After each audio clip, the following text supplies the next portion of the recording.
He is from California, all ACC performer, two-time ACC regular champion, one out of 75 players to ever score 1,000 points at Duke University, professional basketball player for both overseas and NBA for 10 years, and now is a business owner for Game Ready Basketball. So appreciate you, Ricky Price.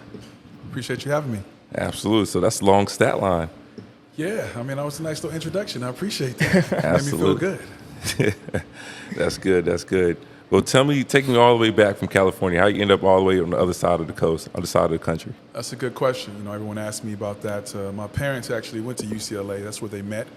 And then they were married shortly thereafter, and then they had me. And so the ideology was that I would go to UCLA, you know, from LA, born and raised, you know, and stay in the LA area. But I was a different breed. I just wanted to get away and kind of find myself and, you know, play high-level basketball. Not that UCLA wasn't high level, but I just wanted something different. And, you know, taking my visit to Duke, Grant Hill was my host, and he ended up being my favorite player up until that point. And it was a dream visit. You know, obviously meeting with Coach K, playing in the ACC, being at a top 10 school academically. You know, the social scene was there. HBCUs are up and down the street. So I kind of got the full, you know, college experience, you know, being in North Carolina, going to school in Durham. So it was kind of a no-brainer for me. What was high school like for you and the recruiting process? Oh, it was crazy. You know, obviously I was a top 5 player in the nation, McDonald's All-American, and you didn't know that? I didn't know that. Yeah, man. Do your research, boy. Do your research. Dang. Come on, Austin. I'll still drag you though. Oh my gosh. Nah, ain't no way. No, but you know, recruiting was crazy. You know, but I had really good parents that, you know, shielded me from the process. You know, made sure that, you know, it wasn't overwhelming for me. And then I think I did a good job of narrowing my list down and then making a decision before my senior year. You know, so you don't have to deal with recruiting. And you can during the focus on your season. game. You can focus on the team and, you know, team goals, knowing that you're already going to go to whatever school you're going to go to. And so I would advise, you know, most people to make those decisions early so you don't have to deal with, you know, the foolery later. Distractions and everything. Absolutely. What was your list narrowed down to? My Final 5 was Duke, Kansas, Arkansas, Cal, and Arizona. And, you know, all 5 schools were accomplished at the time. And but after I took my visit to Kansas first and then Duke second, I shut my recruitment down. And the rest of the 3 schools were upset with me about that, but I felt it wasn't going to get any better than that. Right. And Dang. so, you know, for me, you know, Duke was my choice. How old were you when you got your first offer? I'll never forget. I was in a summer transition program going from the 8th grade to the 9th grade. So I went to St. Anthony's High School in Long Beach, and I took a summer transition program to get used to the high school. And I remember being in math class, knock on the door, and somebody brings a letter to my desk, and it was from Long Beach State. And so my first letter came from Long Beach State, and then 30 minutes later, another knock on the door, and my second letter came from Arizona. Wow. So I was in between 8th and 9th grade when I got my first letter. Long Beach State to Arizona, huh? Yeah. That's a big program for, you know. I mean, it was crazy, and obviously, you know, recruiting is big. Yeah. They know who the top players are, but, you know, if you want to really recruit well, you got to start early. And so 8th and 9th grade is not out of the ordinary for you to start to get acclimated, start to get sitting letters and stuff like that. And, you know, for me, it was just like, are you serious? You know, is this really happening? And then I started to get better and better. And obviously, it was a realization I was going to play Division I basketball. That's awesome. Yeah, to build your confidence and everything there moving forward, or was it more like just surreal? Well, for me, I mean, you know, I tried to keep the noise real quiet and just work on my game and make sure that my game was sharp. And then as I got to, you know, grow and get stronger and jump higher and my skill development got better, I just got better. And I started just rising up in the rankings. And like I said, I finished the #1 player in California and a top 5 player in the nation on most recruiting sites. What was the moment like when you were informed that you're going to be a McDonald's All-American? I'll never forget that as well. I was sitting at home. I just got home from school. And I guess it was work for us at that time. And my mom said, I got a letter from McDonald's. You know, I think you should open it. and we kind of opened it together. And sure enough, it said that I had been, accepted, to the game, and one of 20 players in the nation to do that. And so Damn. it was like one of my goals was to play in that game, and I actually won the slam dunk contest in that competition. So I'm a former McDonald's slam dunk champion as well. Dang. You got to do your research, Yeah, my boy. awesome. Man, Take us- you ain't tell me none of this. You didn't Who, let us who know was all any on of the this. court with you? So this was 1994, class of 94. So that was the best player in the country was Allen Iverson, but he was in jail, so he didn't get to play in that game. Gerard Ward, Felipe Lopez, Rafe LaFrance, Antoine Walker, Andre Patterson, a lot of guys. You guys are probably too young to know these guys. Oh, but- Anton Walker. Anton That's my Walker. guy. Yep. Celtics fan. Absolutely. Antoine was unbelievable. Willie Mitchell. I mean, so many good guys. Trajan Langdon, Steve Wojciechowski were in my class. So Rafe many good LaFrance guys. had a long career. Rafe LaFrance had a great career. And so class of 94, shout out. That's awesome. Take us through the dunks. Do you remember each one that you did? Absolutely. Of course, right? So the first one was like a left-hand lean, like kiss the rim a little bit. Okay. Jordan came with the right hand and finished. I came with the left hand baseline, and that was a crowd pleaser. And then I finished it with the 360 cockback. You know what I'm saying? After that, they had to give me the trophy. But I'm gonna tell you a story though that drove me crazy. So after I win the slam dunk contest, I see the trophy. It's like almost 6 foot tall, and I'm thinking to myself, how the hell am I gonna get that thing home? And so I took the photo op with Patrick Ewing, who was one of the judges, with the trophy, and then afterwards they took the trophy away and gave me a plaque. No way. I was like, man, you gotta be kidding me! Like, are you serious? Man, I would be hot. I was heated because So they I never wanted give the that trophy? trophy. Wow. It's They just a never prop. give the trophy. The trophy was just for props. Photo op. Photo op. And That's I'm so like, funny. Yeah, that's foul. That's foul. that y'all did me like that. That's crazy. That is crazy. Wow. Mm-hmm. So going into Duke, you make your decision. Mm-hmm. I'm going to go play for Coach K. One of like the pinnacle of college basketball. Right. What was that experience like? Going in there as a freshman, and at that point, I'm sure you got some older guys on the team, and you got to fight for your minutes, right? No question. I mean, it was an incredible experience. I tell everyone who will listen,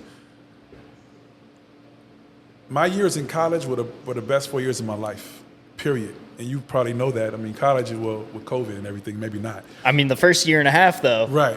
It was Yeah. just unbelievable, the experience that you got, meeting new people, Yeah. going to classes, and then obviously playing basketball at the highest level at Duke. I mean, I can't explain to you how that was for me.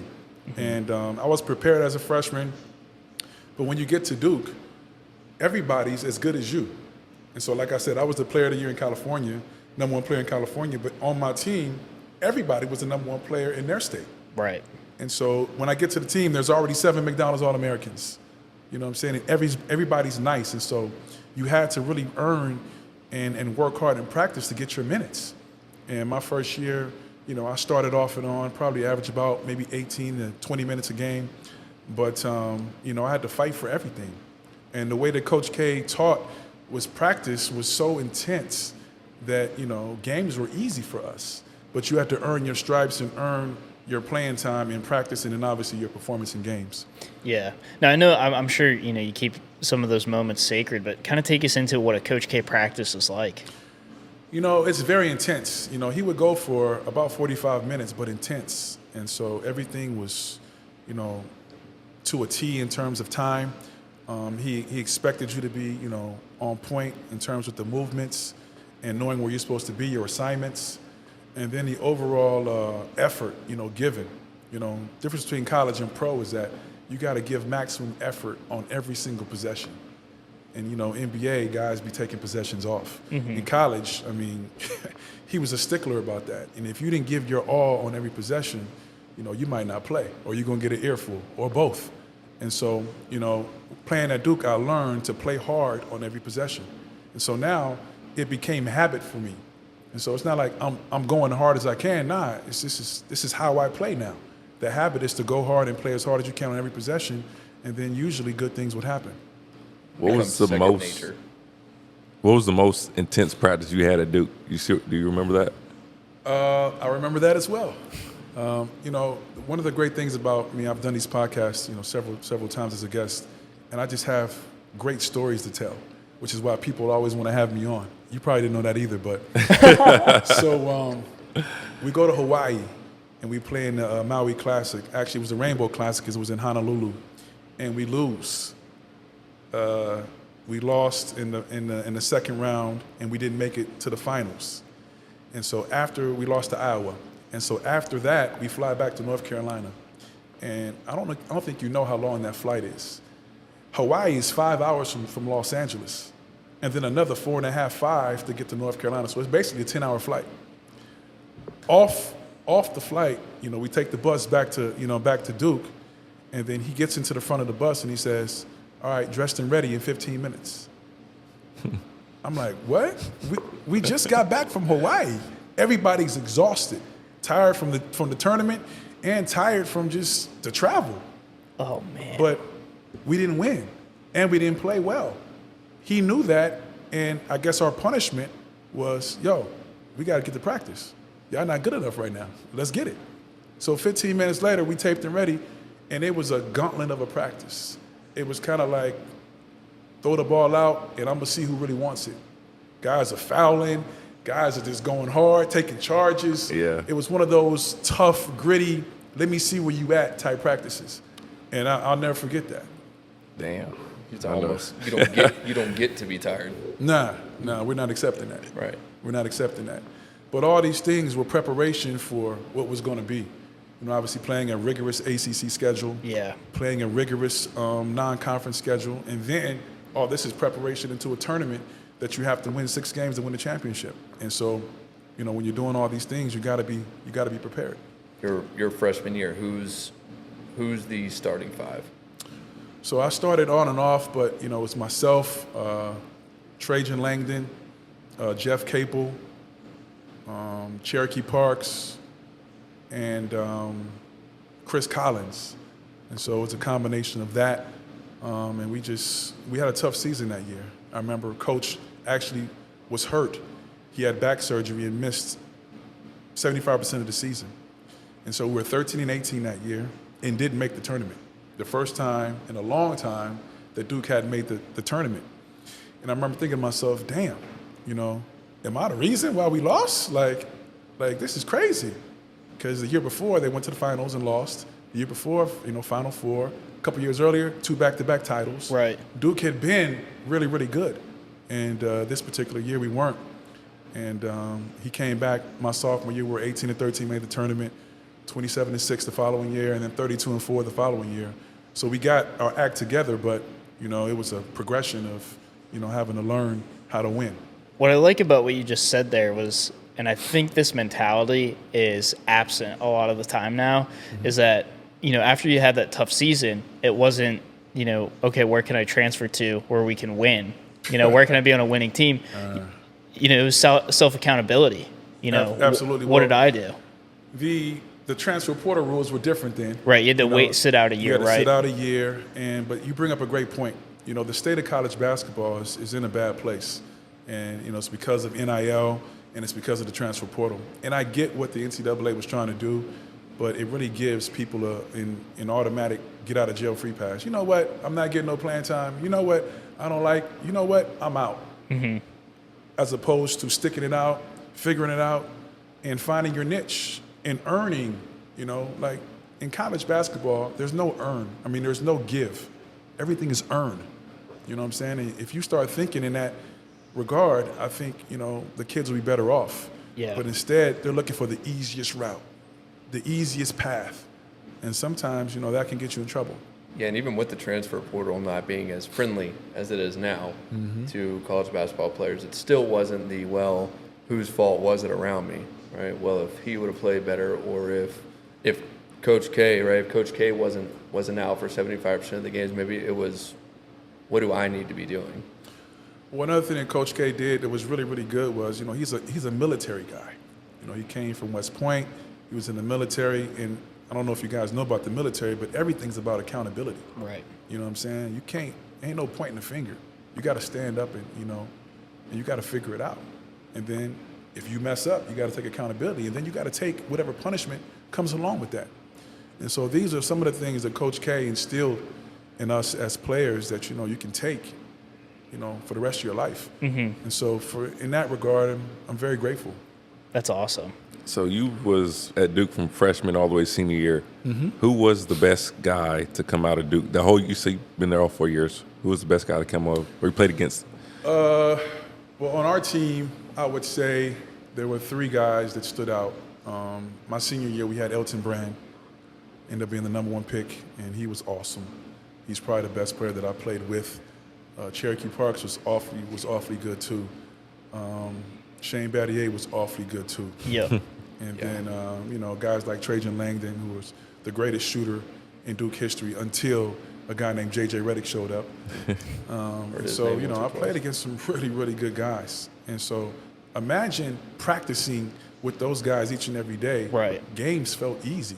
No choice but to get better. Shane Battier was a freshman when you were a senior? So Shane Battier and Elton Brand were in the same class. That class was monstrous. It was Will Avery, Shane Battier, Elton Brand, and Chris Burgess was that class. They were freshmen and I was a senior. And so, and Elton obviously was the best player on our team. And then he stayed another year and was the best player in the country. Right. And ended up being a number 1 pick. And then Shane stayed 4 years and then ended up being a top 10 pick coming out of Duke as well. Yeah. Got his number retired there. Was he like a instant leader? Because I've heard stories about, him being such a locker room guy. As a freshman, did he kind of ease his way into that, or was he like right from the jump? Yeah, he was very much a follower as a freshman, trying to figure it out, and Coach didn't like that as opposed to trying to separate himself. But as the years went on, he became a primetime player. Yeah. And then he benefited from those guys leaving early. During that time, his time, right after I left Duke, was the one-and-done era. Yeah. And then Elton Brand left first, and then Will Avery, and then Corey McGetty. And then the floodgates opened, and every year we was getting the one and done. But Shane stayed 4 years. And I think what was great about him is defensively, he was incredible. I mean, as a one-on-one basketball player, it was tough to stay in front of me. I could get by just about anybody. And I could get by him, but his recovery to the get by was really, really good. So he could bother and block the shot off the recovery. And he was a great shooter, great leader, just an all-around good player. And he never had star written all over him, but I knew he'd be a good role player. Yeah. And obviously in the NBA, he was that, and he played, several years. He was a perennial guy and had a great career. Right. Played crucial roles on the teams he played for in the NBA as well. One of those, Absolutely. like you said, role Miami players. Heat, they won a title with him.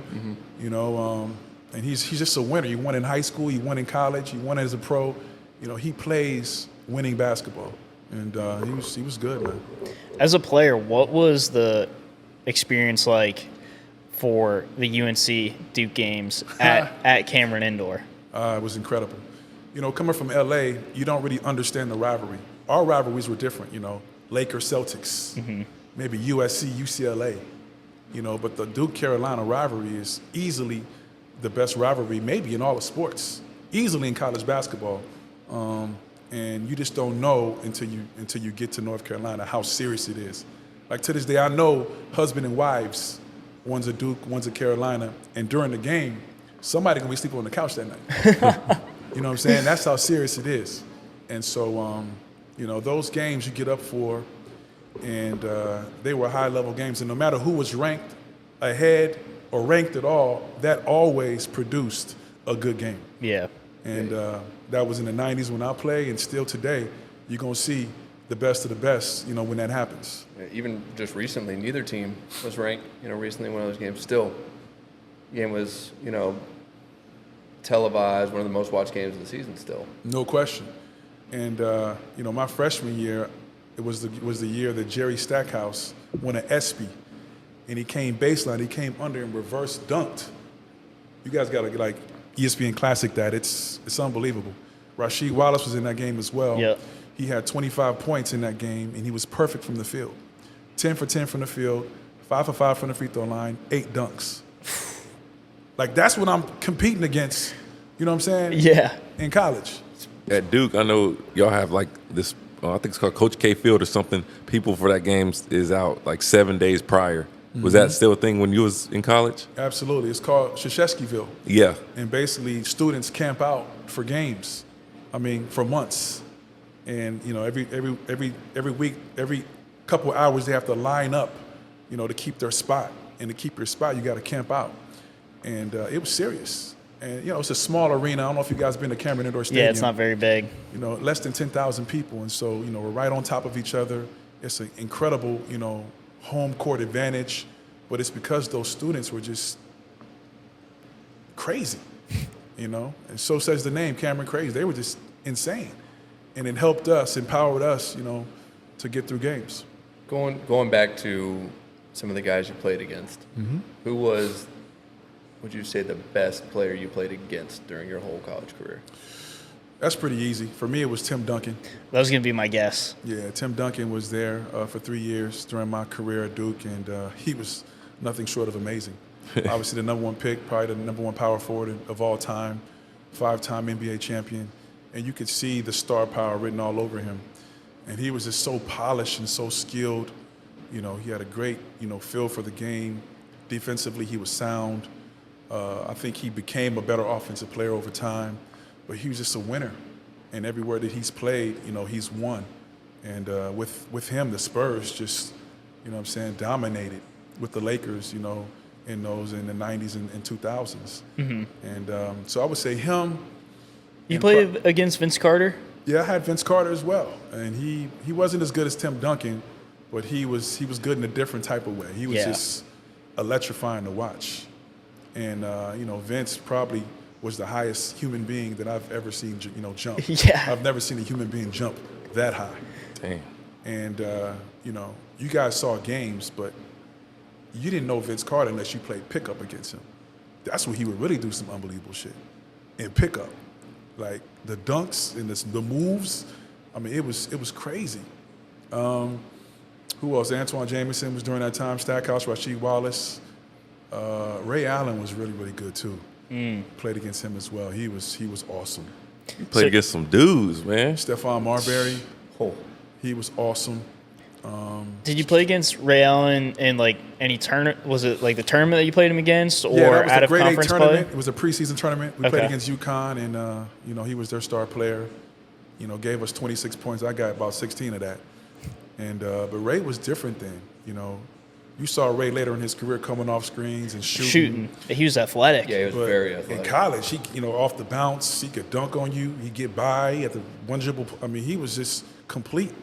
But obviously, his shooting prowess was a beautiful stroke. Yeah. And he was good. Even coming into the NBA, you know, he used to poster guys, Oh man, he was awesome.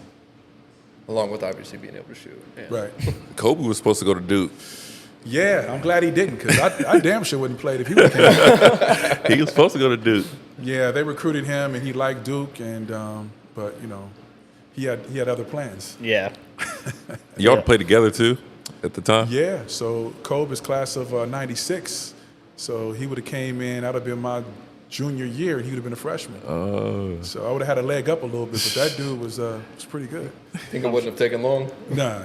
Kobe was probably my second player of all time, and I watched his career, and you know, he was unbelievable. And you know, I do a lot of motivational speaking these days, and his name always comes up because of his mentality, his work ethic, and then his overall just psyche. And I think that can be carried over into all walks of life. But you know, being from LA, I'm a Laker fan as well. He played for the home team. He was one of my favorite guys. What would you say with your time at Duke? What's your favorite memory while being there? Oh, there's so many.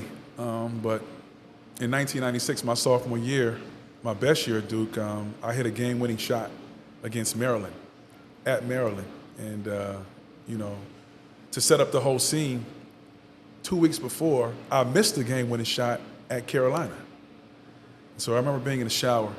I was the last one in there, you know, water dripping down my head. And I'm saying to myself, man, if I ever get an opportunity to hit a game-winning shot, I'm going to knock it down. I can't make this stuff up, man. 2 weeks later, same situation, in the corner, 3, 2, 1, all net. And we win the game. Y'all must have gone crazy. Well, they went crazy, but in the wrong way. So Right. We was at Maryland. They was throwing shit at us. So I'm running around like a wild banshee. My teammates are there, and they just throwing stuff onto the court. But just that feeling, man, of hitting a game-winning shot, especially after the failure of missing one a couple weeks before, and it just it validates, Yeah, that redemption must have felt nice. Oh, it felt unbelievable. And that's that trust that we even put you in that same position again. No question. And Coach K told me that afterwards. He said, Ricky, after the loss at Carolina, he told me that, they wanted, the coaching staff, they wanted me to take that game-winning shot, and that they weren't upset, with me missing it, that they wanted me, if I had an opportunity, to shoot it again. And so one thing that Coach K did, which I also appreciate, was give you confidence. If you could play and he believed in you, he would give you unbelievable confidence to get you to play above your level. And now when you got guys like Zion and Kyrie and Jason Tatum and R.J. Barrett and Marvin Bagley, playing above their level, what you get is an incredible product. And that's credit to Coach K and his coaching acumen and his motivational tactics that really get guys to play above their level. You said your sophomore year was your best season. Mm-hmm. What made it your best season? Stat line, anything? Yeah, I averaged 14 points, 4 rebounds, a couple assists. I was an all ACC selection, defensive player of the year. And so, for me, everything clicked.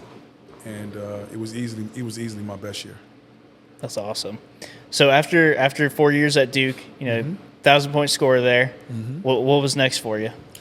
Well, for me, obviously the goal for every basketball player, this, Austin, is to play in the NBA. Right. If you don't have dreams and aspirations of doing that, I don't know what you're thinking about. But, it was a lockout in 1998, so nobody played basketball that year, which sucked until like February, March.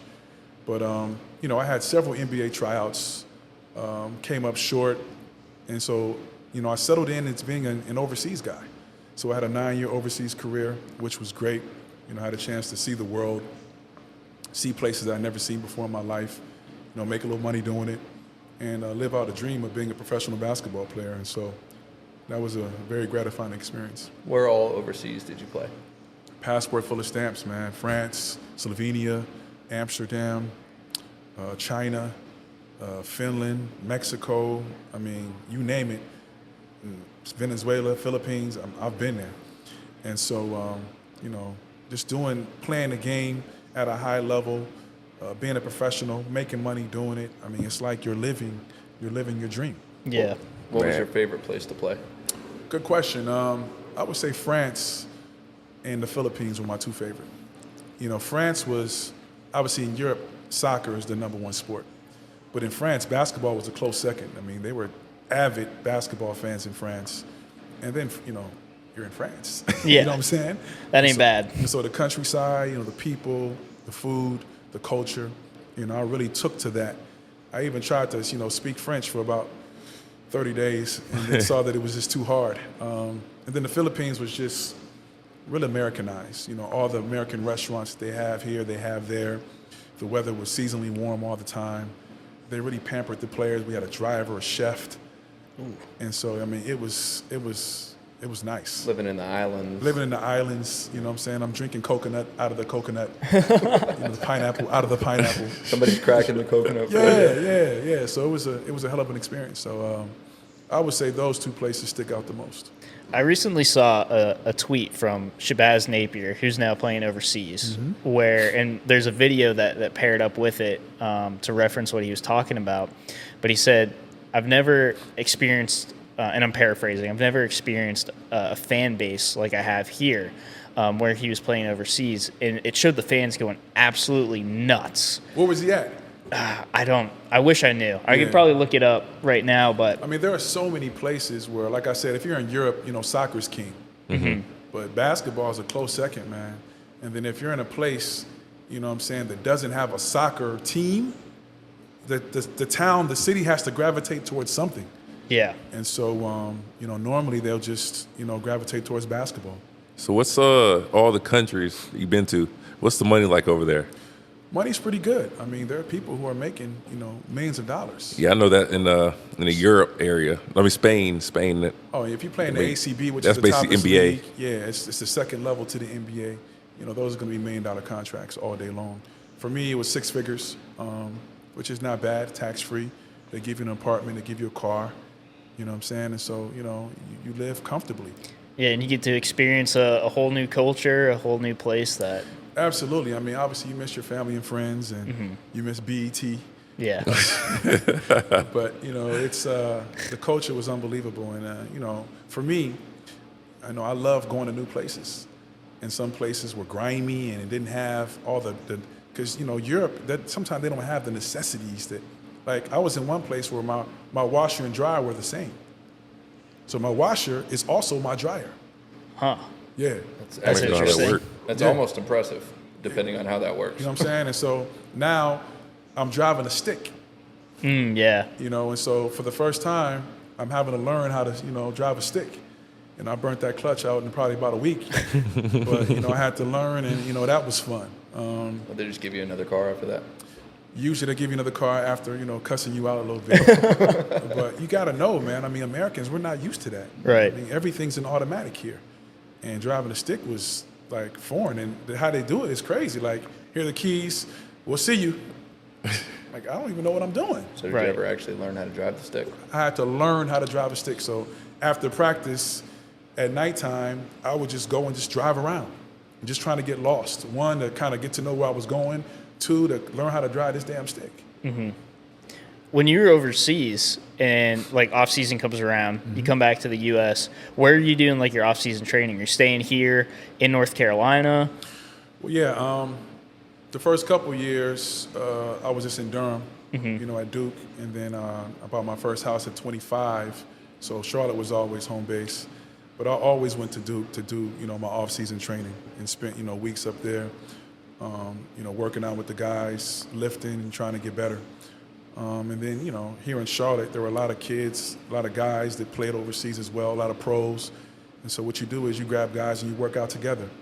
And Austin, you know this, in the off-season, you come, college guys and pro guys, you get together and, you work out for a couple hours in the morning and then have lunch and come back in the evening and play. And so, that was pretty much my regiment, in the off-season. Were a lot of former Duke guys also going back and training with you? Absolutely. I mean, obviously, either you played in the NBA or you played overseas. Yeah. And so being a part of the brotherhood, being part of Duke, we kind of did it together. That's awesome. And, it was always good. And the coaches were great, because they work you out when they could. You get to step in the drills with some of those guys. And then the pickup games, were awesome. Oh, I'm sure those are out of control. Oh, man, in September, in the preseason, the pickup games was out of control. I mean, some of the best pickup games you could ever get. Yeah. Yeah. I mean, yeah, you look at the alumni, I'm sure, some of those games were just top tier. Oh, no question. I mean, it's a lot of hurt feelings. Everybody wants to win. Everybody's going for it, and then but afterwards, you shower, go get something to eat, and then then the shit talking commences. Your Yeah. brothers. Your Yeah, brothers so, at the end of the day. No question. Shit talking, maybe some money on the line, maybe. And Well, I try to keep my money in my pocket, but big bank, take little bank. Some of those millionaires, you don't want to jump that high. But just the camaraderie and just the brotherhood and just being around people who like to do what you like to do was always good. That's cool. What was your last year that you played overseas? I think I ended my career in Mexico. I was playing in Guadalajara, and that was a great experience as well.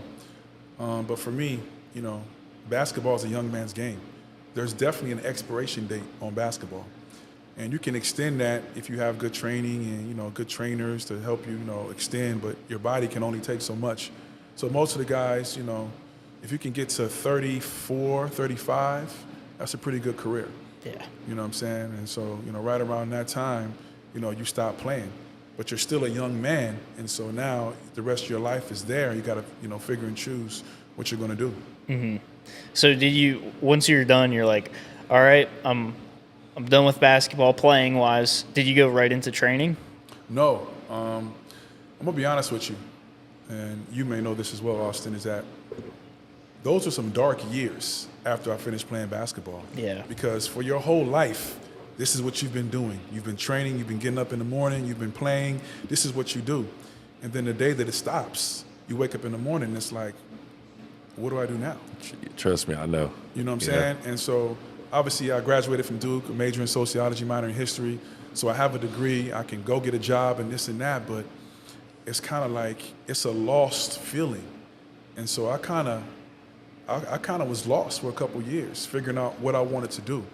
And the first thing I did was I jumped into sports marketing. You know, I worked at an agency, and we represented guys who played overseas and got their contracts and endorsements, and took care of their.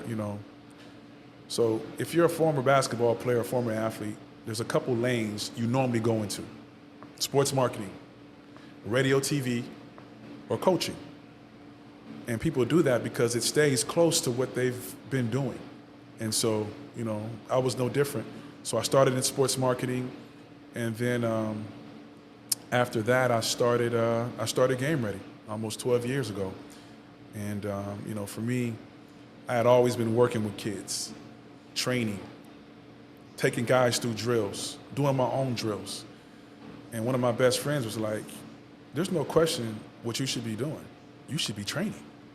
And I thought about it, and the next day, I went and looked for some gym space and got a website, got a name, and here we are. And so it's definitely my calling. I love to teach. I love kids. I have a passion for the game. I have a passion for teaching the game. And then here in North Carolina, there's a space where you can monetize that. Basketball is the #1 sport in North Carolina. All these kids want to play at Duke. They want to go to North Carolina. They want to play professional. Well, in order for you to do that, you got to have somebody hold your hand and walk you through that and teach you, how to play the game. Right. And that's where someone like me comes into play. Right. And it's like 23 Division I schools in North Carolina too. So. No question. And so, if these kids want to play at the highest level, you're going to have to do more than AAU in high school basketball. You're going to have somebody, work with you on skill development. So it was just like that, the conversation with your friend there, and it was like, what, you're right. Next day. Absolutely. And, I've been fortunate to have good friends. Chris Carrawell is the guy I'm talking about. He's actually the associate head coach at Duke now. And we played together at Duke. And, during those lost episodes, I'm like, what do I do? What's my calling? What do I do? And, we kind of just came up with it. And it stuck. And here we are 12 years later. What was he doing at that time? He was still playing overseas and, trying to further his career. But our careers kind of stopped during the same time. And so his calling, I think, is more coaching, but on the bench level. And so he started, at Duke, and then he left to go with the New Jersey Nets, now the Brooklyn Nets. And then he went to Marquette. And then he's back at Duke now. And so his calling is to be, and he'll be a head coach, I'm sure, in the next couple years. And so whatever your calling is, you got to identify that, know it, and then go for it. Are you training guys one-on-one, 5 guys at a time? What is like your training sessions look like? So, I like to do small group sessions. I think for a trainer, financially it's better if you can train, 7 to 8 guys at a time as opposed to 1. Right. And so now it makes it easier on you as a trainer because now you don't have to do as much rebounding. You have people to rebound in those drills for you. So, but, a lot of people want one-on-one instruction. And, I do that as well. And so I think a combination of both, and then you throw in some speed and agility training, and then, you can get a well-rounded, individual basketball player. But you gotta know, man, I mean, a lot of the kids that I work with are challenged, and they're probably not going to make it. Mm-hmm. The good thing about it is that their parents know that, and they don't really care. It's the journey that's important to them, the discipline, the perseverance, the toughness, the mental toughness, the mentorship. They want their kids being active and actually going for something. And parents will invest when they see their kid trying to go for something, that he or she really wants. When done the right way, it translates to anything you want it to translate to in life. Absolutely. And if you work hard and you put in the necessary time and you're prepared, you'll probably be successful. And we teach these things on an everyday basis in basketball, and you're right, they translate to business. Who are you training? Like high school level, college level, middle school? So we start at 7 years old, and we go all the way to pro. And but I would say the concentration of most of my kids are middle school and high school kids, elementary, middle school, and high school kids, and obviously we have college guys that come back in the summertime. When I got Austin, You know, he was in high school. You still remember the day I met you? I do remember that day. Yeah. Yeah, and so, you know, I think he saw us doing some drills, and he liked what he saw, and he was like, "Yo, can you work with me?" Yeah. It was just that simple. And I'm the type of guy, if someone wants to learn about basketball, I'm going to teach you. And obviously, he had a great deal of skill already. He was athletic, and so for him, it's just kind of honing his skill and just trying to see him do things that maybe he hasn't done before, and you know, up in his acumen, you know, on the game. And he did that, and you know, he was able to, you know, play well in high school and then play in college. Where did this happen? Whenever I y'all was. first met? I remember like it was yesterday. Actually, I wasn't supposed to be at this location. It was Covenant Presbyterian. I was doing the Hornets basketball camp, and they were waiting for us to get it done with the court. And I saw he had his he was client and had his bag, and we were getting off the court, and he was training. I just simply asked him, "Can I join?" And ever since that day, he's been good ever since. No question. So he's been with me since I was going into my freshman year of college. So ever since from freshman year all the way to end of basketball, he's been with me. Yeah, and so, you know, I don't sell this, but it happens. Mentorship and friendship. And so now, because you spend so much time with these kids on the basketball court, you open up sidebar conversations for other stuff, academics, girls, you know, the pitfalls of basketball and what you should, you know. And so now it becomes like it's a little brother. Yeah. You know, and so now all my kids, especially Austin, you know, become like little brothers. And they can come to me with anything and ask about anything, and they're going to get an unfiltered, honest, you know, opinion. And sometimes it's a bridge easier than going to a dad or a mom, because you already know what time it is with that. But you go to somebody like me, and, you know, you can get a different perspective. That's cool. So it's really just not all about basketball with you. You know, it's about developing character. Absolutely. Being there for people. And I can't really sell that, and you can't say that because it doesn't happen for everybody. Right. And everybody doesn't get that relationship. I mean, my relationship with him is still outstanding and ongoing, but, you know, sometimes it's just transactional, where I want you to get me better, I want you to get me to make my team. Right. And then that's just it. Right. And that's cool, you know what I'm saying? But then some kids, you know, you take a liking to, and you spend time with, and you talk to off the court, and here you are later where, you know, I'm doing a podcast. Yeah. Exactly. I remember it was Father's Day. I was working out with you, and I was like, "Happy Father's Day." I was like, "You have any sons?" He was like, "I mean, I got like 100 sons." It feels like I do. It feels like I do. Yeah. It's important. And then you mentioned earlier that, you know, when training kind of slows down in season, you also do some motivational speaking as well. Absolutely. Well, you know, one of the things is you got to kind of take advantage of, you know, where you've been. And playing at Duke, you know, especially playing for Coach K, people are real anxious to see what that leadership and what that style and what happened, you know, under his coaching.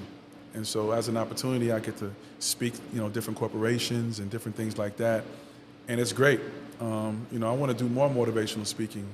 And we also do corporate team building. I consult with Duke Corporate Education, which is the #1 success and leadership development course that you can take in the world.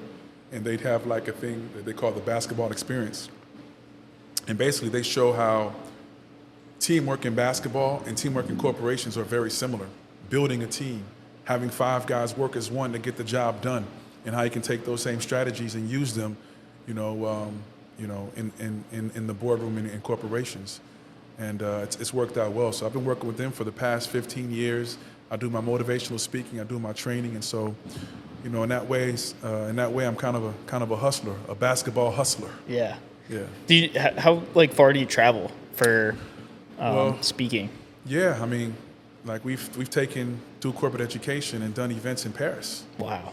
You know, we've been all over the country: New York, LA, Chicago, Memphis, Florida, Indianapolis. And so, you know, wherever the corporation is that needs our help and wants some leadership strategies, you know, we help out with that. And so in terms of speaking, same thing. You know, I'm not limited to anything. You know, if the money's right and the situation is right, you know, I'll do it. Right. It's got to make sense. Probably helps to have so many guys that have come from Duke, right? Open up so many doors, you know, like yourself, and overseas in all these countries to different opportunities for even that. Absolutely. You know, I'm so prepared. I mean, obviously, you know, graduating you know, the stories and the experiences that I've had have prepared me for this. And so it's nothing for me to, you know, share, you know, my strategies and what I learned, you know, from Coach K playing at Duke, and then as a business owner myself, strategies that I've, you know, learned to be successful. I mean, obviously, a basketball trainer can come today and be gone tomorrow. There's so many, so saturated. You know, for me to be still here 12 years later, you know, I must be doing something right. I would say so. You found a way to get paid to do what you love and what you're passionate about, and be able for it not just be on a basketball court, but translated into other places. No question. My uniform is shorts and a T-shirt every day.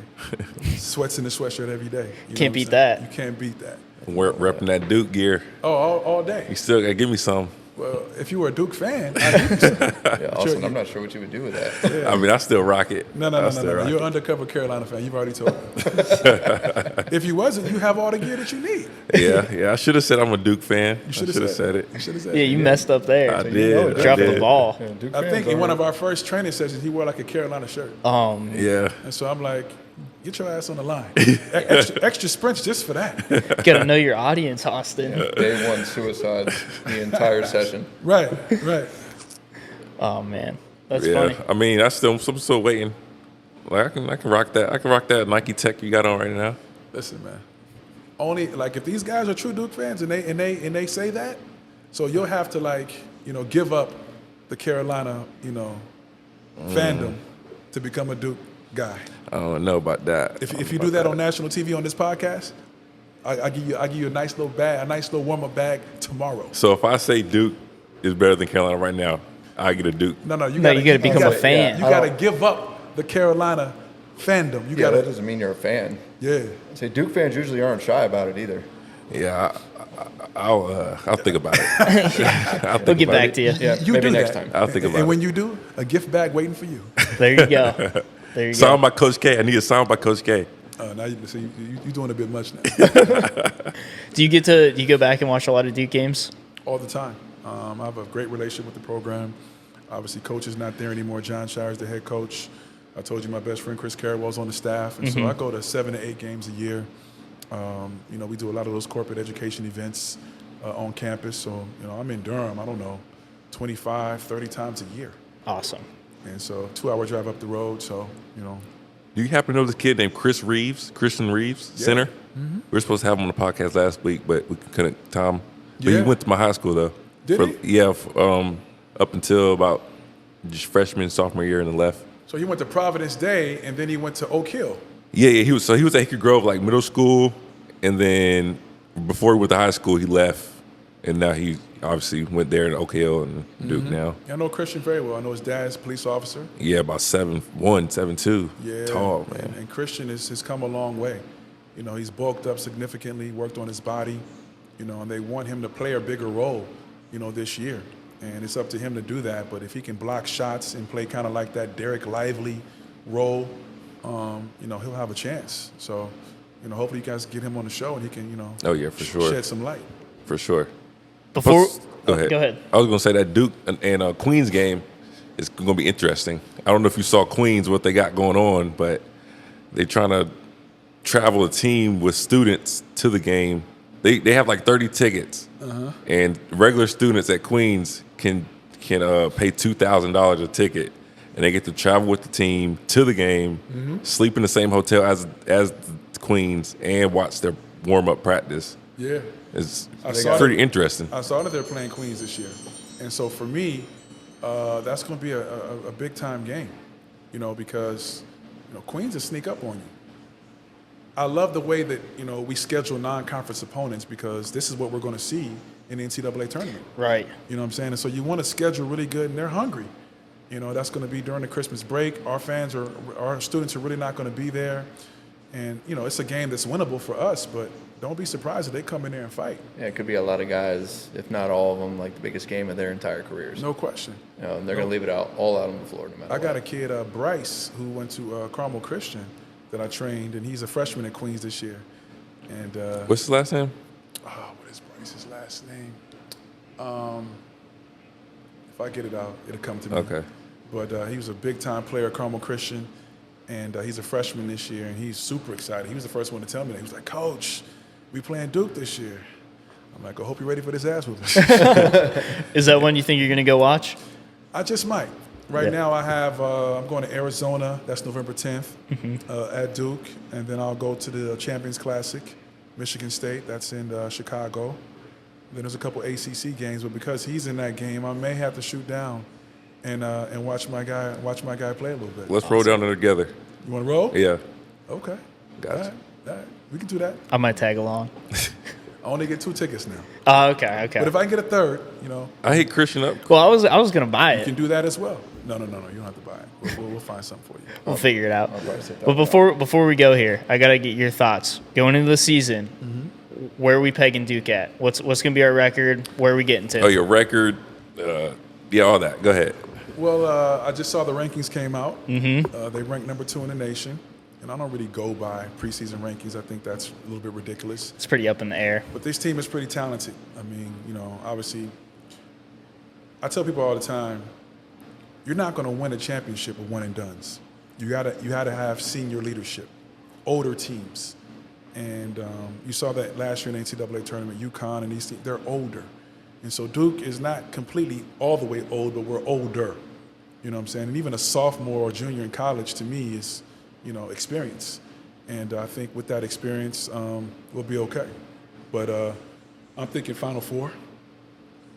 Final Four or bust. Yeah, got some guys probably coming out with feeling like they really have something to prove. this Absolutely. We got a great freshman class. Filipowski's going to be really, really good. Mark Mitchell. You got Roach coming back. So you go with those 3, and then you enter like a Caleb Foster or one of those guys, and you have a chance to really have a good team. So I watched them practice a couple times. I'm impressed, but I got to see them under the lights. season. On paper, it can look like one thing. Yeah, and man. whenever I gotta you see get you out on the court, it can be I got to different. see you under the lights, and once I see that, I'll be able to identify what our weaknesses are, and where we can be. I have one more question too. It's through the 12 years you've had the training company, right? Who is the best player so far that you've trained with consistently? That you've trained? That's a good question.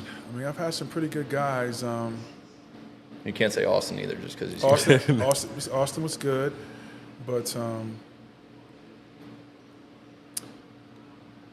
Trey Wirtz. Trey Wirtz went to Providence Day. You train? I didn't know you trained with Trey. Yeah, I coached Trey 6th, 7th, and 8th grade. At QCA? Yeah, QCA. Oh, okay. Yeah, he was on my team, me and Addie's I team. played with QCA. Yeah. I didn't know that. Trey Wirtz is really good. Great shooter, about 6'4", 6'5", played at Notre Dame. Devon Dotson was also on that team, played at Kansas. Grant Williams. Grant Williams, worked with him. That's your boy. There's another kid coming to Duke next year that I spent a little time with, Isaiah Evans. Kid, he's at North Mech. Oh, man. He's nice. Yeah. He's like Marmy Kevin Durant. Yeah, he's like a Brandon Ingram almost. Okay. Yeah. And he's score supreme. Maybe that wing swing man there. Yeah, he's really good. And so we've had a couple guys, that are good, but most of my guys are middle of the road, struggling to make their teams. And then obviously, every once in a while we get some good pro guys. I guess that's the point of the training, right? No question. If you were already a complete player, you wouldn't need me. What I'm Exactly. saying? So, most of the guys, they need work. Awesome. Love that. Well, we appreciate you coming on. If someone wanted to get, follow you on social media, go to your website. Where can they find you at? Yeah, so the website is GameReadyCOT.com. GameReadyCOT is on all the social handles. And I'm not really active on social media like I should be. I'm old school, but, I got a couple interns and we're working on that. But the website has all the information there. And, hopefully, this can reach them as well. Awesome. Well, like I said, we appreciate you coming on. Appreciate it, Rick. This was really cool. Absolutely. I enjoyed it.